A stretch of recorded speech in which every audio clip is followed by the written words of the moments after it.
ohala. Kabende aneno ka nitiere wach mabere county ma Homa Bay bati kaka nowacho ni jotendwa kony gero counties wa aneno ko oganda Luo wang' gichako yaore. Wangi ka wayudo ni riwruoge moko ariyo ma ok mag piny owacho chiwo mwandu mag pidho rech ma nengogi nyalo romo milion 6 ne grube 4 mag mine e county ma Homa Bay kaka yorno mar konyogi jiwo yuto mag joma mine matimo pith mar rech ka gitiyo kod yor lony manyasani ma otisi ni fish caging.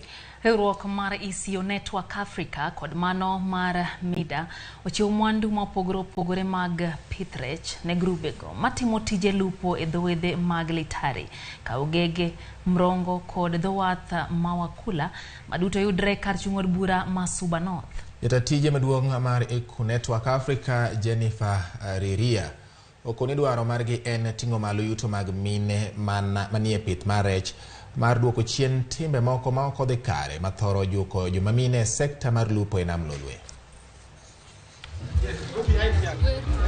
Today we are launching the equipment, therefore, as a celebration. Equipment that we have brought down here for the women are supported by MENDA, and that includes the boat that is behind us there. It includes cooler system. It includes a fish feed machine to produce their own food and to create their own food.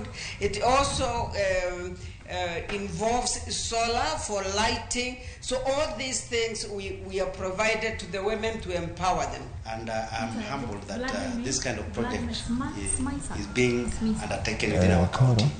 And as a government, I can assure you that the government is concerned with this kind of project, that we will support as much as we can, because we've seen an enormous funding from whatever we've seen from the stores.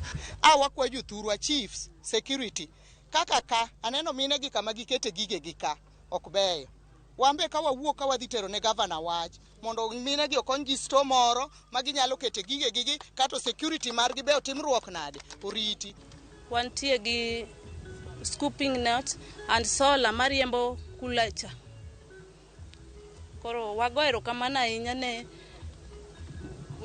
jowa ma ECO Network gi